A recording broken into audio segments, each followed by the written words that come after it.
svima, ja sam Dax i sada ću vam pokazati kako da napravite ram za sliku od papira.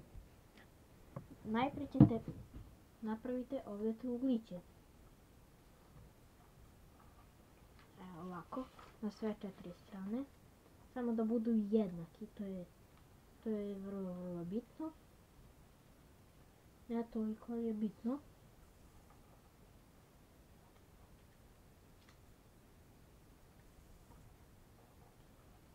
Sada, to će ovako.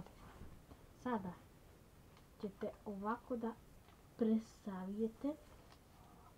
Vidite ovako, tako.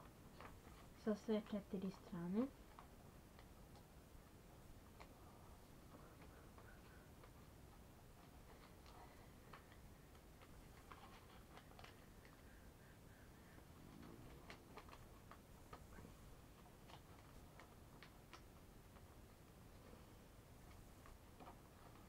I ram je gotov, samo što ćete vi zalepiti ovdje selotepom, a i ne morate. Sad ja nemam selotep, tako da će mi biti samo ovako.